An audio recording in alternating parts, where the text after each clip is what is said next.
आपण हरलोतच ना मग ओबीसीत गेलो त्यामुळे ते ना ते रात्री झोपत नाही वाटत. मी डॉक्टर असतो त्याचं मी तपासायला गेलो असतो मी. आणि 16 तारखेला राजीनामा दिला, मात्र ते आज मंत्रिमंडळाच्या बैठकीत उपस्थित आहे आणि या बैठकीमध्ये अध्यादेशावर चर्चा होणार होऊ शकते. ते काय शान आहे का? मंत्रिमंडळाचा राजीनामा दिला आणि मंत्रिमंडळाला गेलं. त्याला त्याला कळतच नाही आपण काय केलं ते ना. आता मी खरंच डॉक्टर पाहिजे होतो, त्याच्यावर त्याचा मेंदूर रोग झाला दिसतो.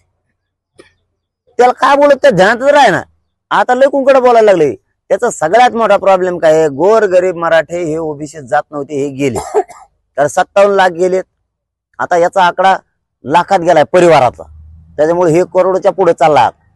ती एकूण धागे हे सगळे सोयरे आले ते म्हणतो मग एवढं गरीबाचं पोरग लढ आपण किती मोठाले होतो. आपण हरलोतच ना मग ओबीसीत गेलो त्यामुळे ते ना ते रात्री झोपत नाही वाटत.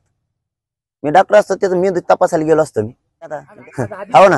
आज अधिसूचनेवर चर्चा होणार आहे, यात मराठा मंत्री पण आहेत. या मंत्र्यांना तुमचं काय आव्हान असणार? मंत्र्यासह सगळ्यांनाच अधिसूचना जी काढली अध्यादेश तो 15 तारखेला त्या कायद्यात रूपांतर करून त्याची अंमलबजावणी करायची. सगळ्यांना सांगणं कोणी गोरगरिबांच्या लेकराच्या अन्नात माती घालायचं काम करायचं नाही. आपण हरलोतच ना मग ओबीसीत गेलो त्यामुळे ते ना ते रात्री झोपत नाही वाटत. मी डॉक्टर असतो त्याचं मी तपासायला गेलो असतो मी.